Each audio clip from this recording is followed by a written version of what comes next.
Hello, thank you for listening. This is the near death experience of Olivia, and this experience occurred in November of 1956 and was documented on May 29th of 2017. Open quote. I remember nothing until just before it happened. I opened my eyes, and just in front of me and above, I saw little lights moving from left to right, like they were following each other.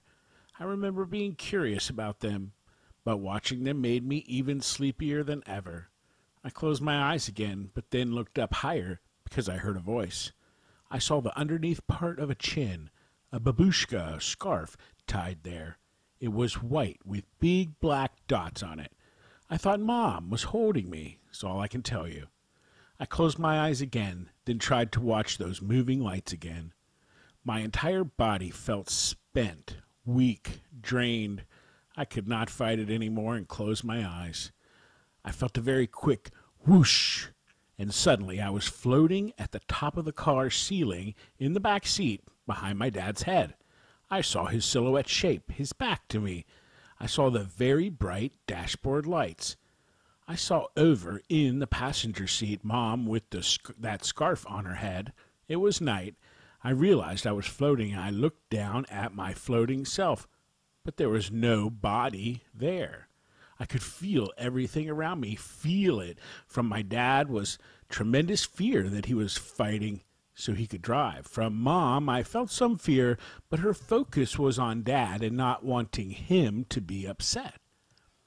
Then I saw through the seats of the car. It was an early 50s model car. The seats split, yes, but no room to see between them.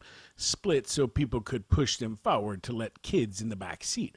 But I saw right through them, saw a bundle on my mom's lap. It was me, but I did not know it at the time.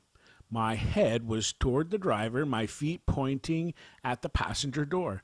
I heard my mom say something in a very anxious, fearful voice. I saw her looking down at the bundle in her lap. Dad turned the wheel to the right, and I saw him lean over to the bundle. That's when I felt another whoosh sensation.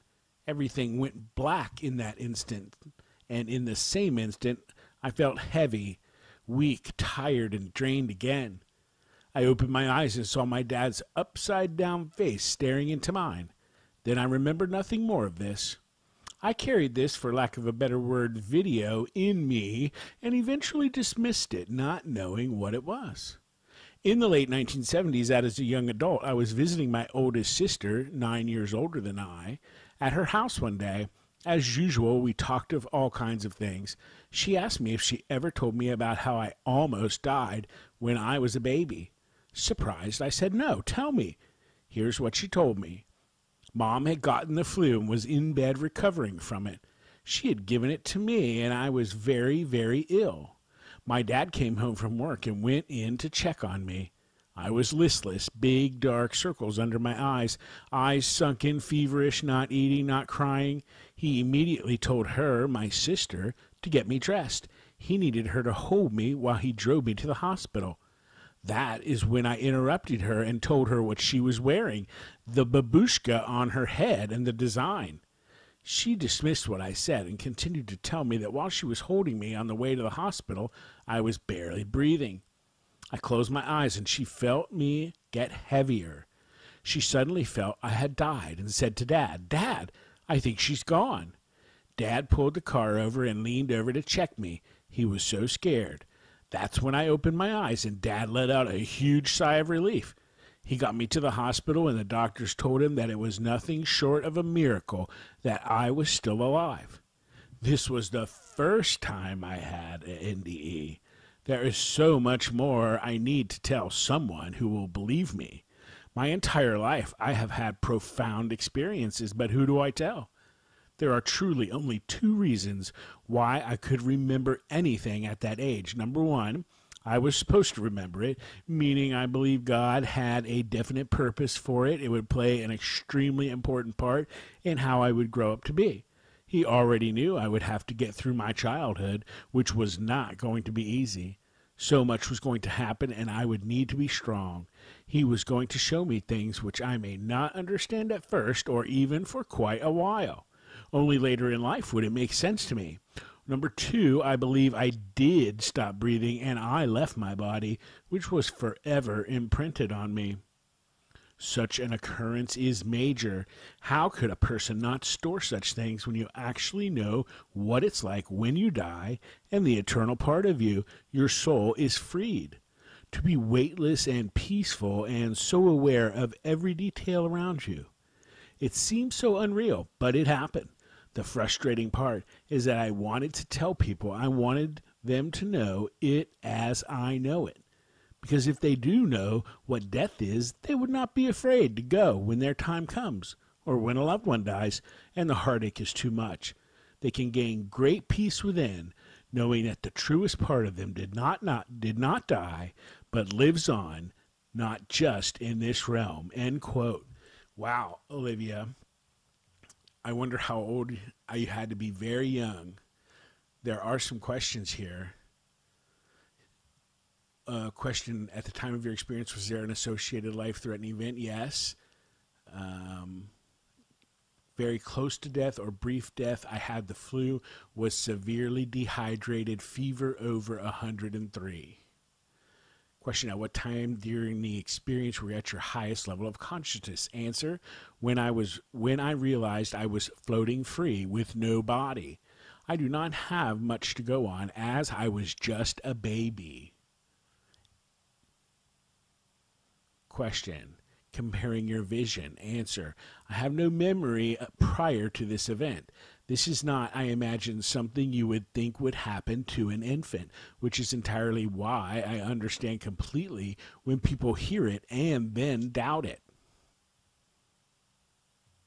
What emotions did you feel during the experience? Answer, curiosity, surprise, peace, all caps, calm, all caps, bewilderment.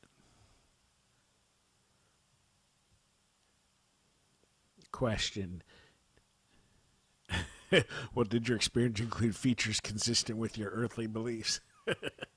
I think I was far too young to go into that kind of knowledge. I had not yet lived long enough to be aware of those concepts. Now, there's some additional question.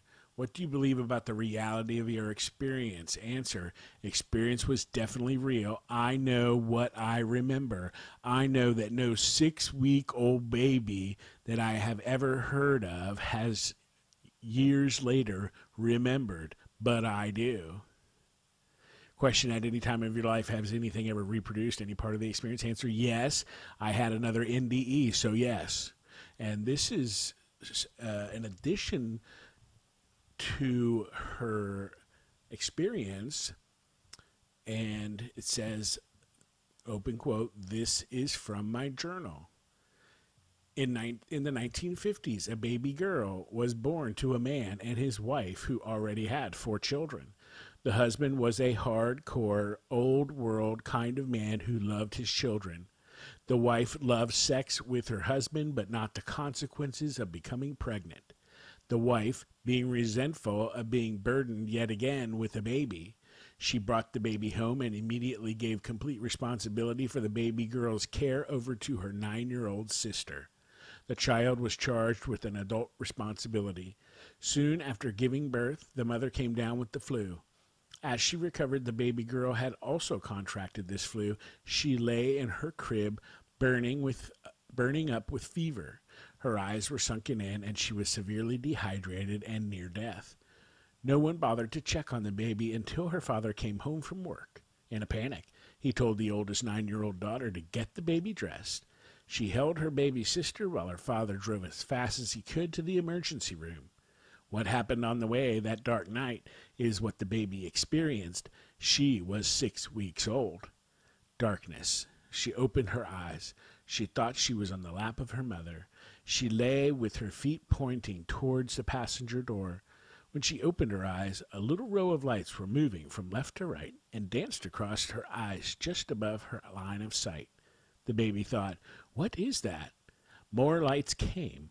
Again, the lights were moving left to right. The lights fascinated the baby, but watching them made her so sleepy. She closed her eyes, unable to keep them open. She opened her eyes again and turned her face upward. Her mother's chin was directly above her. She saw that her mother was wearing a headscarf that had tied in a knot underneath her chin.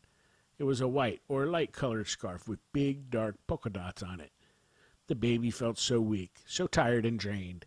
She could not look for long and soon closed her eyes again. This time something happened. The baby girl opened her eyes and found she was floating up near the ceiling. She was in the darkness of the back seat directly behind her father's head as he drove the car. The baby saw the bright dashboard lights. They were so bright that they almost blinded her. She instinctively looked down at herself, but did not see the rest of her body. It was as if she were somehow invisible. She saw a person who she was sure was her mother sitting in the front seat. She also saw right through the seat that her mother was holding something on her lap. Then the baby started feeling all the emotions that people in the car were feeling. Her father was very afraid and panicking inside. He was filled with urgency, very upset and overwhelmed, while the emotions coming from her sister, who she thought was her mom, were far more subdued. The mom felt no urgency, no fear, and not much of anything except worrying about the father. When the baby heard the mom say something that affected the father, she jerked his head over and turned the big steering wheel to the right. Then he leaned over to examine the bundle on the mom's lap by reaching his arm up to it. That's when the baby felt a big whoosh, as she felt an absolute heaviness, the heat pulsating through her body. Then there was darkness. She opened her eyes and saw her father's face directly above hers, upside down. His eyes were wide open. After that, the baby stopped remembering any of the event. Years later, as a young adult, the older sister began to tell of what happened that night many years before.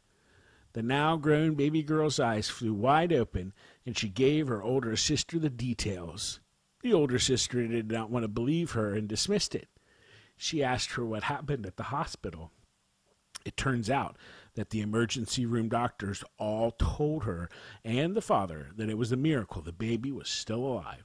She had gotten to the emergency room just in time. That baby girl, she was me. 2 years later, I had another NDE, only that time I saw my guardian angel who communicated with me. Close quote. Some extra details there, Olivia. Thank you very much. And thank you for listening. Have a great day.